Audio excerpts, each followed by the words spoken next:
You know the feeling. You log into a platform, click Generate Report, and the entire browser freezes.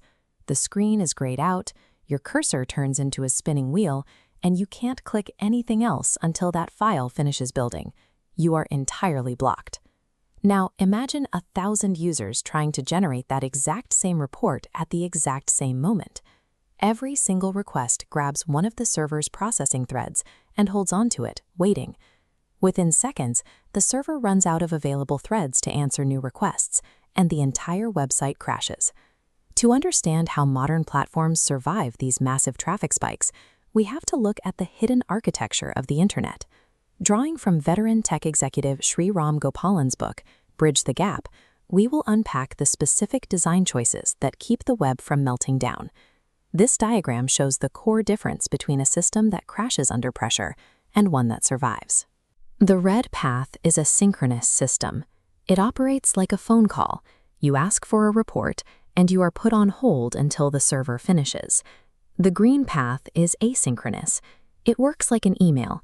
You hit send, the system accepts your request, and you are immediately free to walk away while it works in the background.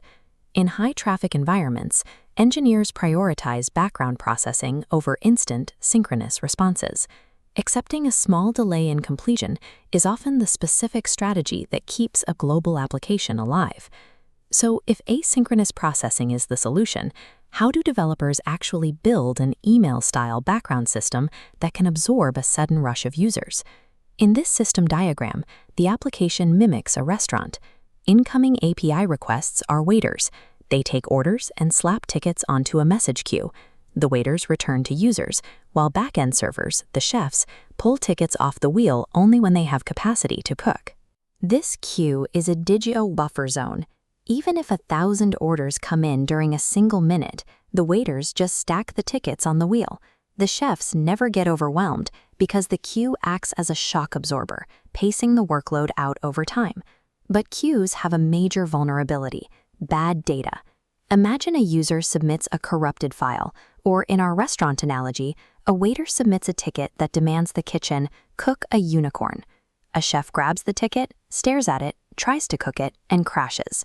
Because the job wasn't completed, the system automatically puts the ticket back on the wheel. Another chef grabs it, tries, and fails. Soon, this single impossible task is bouncing around the kitchen endlessly, wasting processing power while valid orders pile up. This flowchart outlines the 3 strikes rule. If a task fails 3 times, the data is deemed toxic. It's pulled off the wheel and dumped into an isolated dead letter queue, the manager's desk.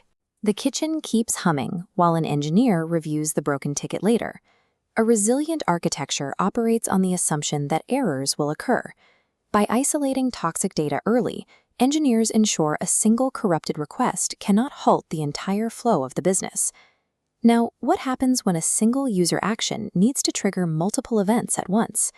If a new user signs up, the email team sends a welcome, the CRM team creates a lead, and analytics updates their dashboard. In a basic point-to-point queue, one job is assigned directly to one specific worker.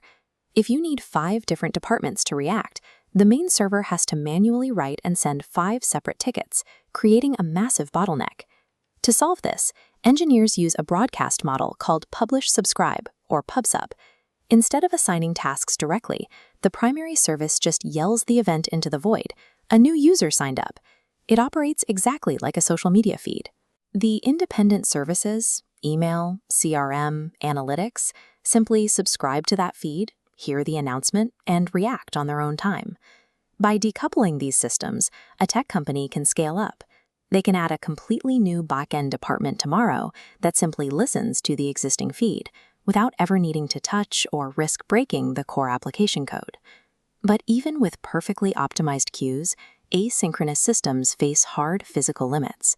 If 10 gallons of data pour into a bucket every minute, but the drain only processes 5, that water doesn't just vanish, it accumulates. On the morning of January 4th, 2021, the first working Monday of the year, millions of remote workers returned from the holidays and attempted to log into Slack at exactly 9 a.m. EST. The sheer volume of that thundering herd hit the login servers all at once.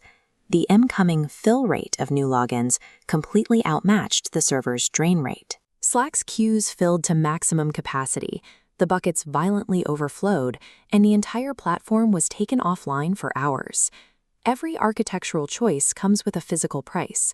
When engineers implement a queue, they are deliberately sacrificing latency, the speed of an immediate response, to secure the massive throughput required to survive a global scale. Recognizing these underlying constraints helps translate a high-level business goal into a viable technical strategy. To see how these principles apply across the entire software stack, you can find Sriram Gopalan's Bridge the Gap at the link on screen. Subscribe for more deep dives into the architecture of our digital world.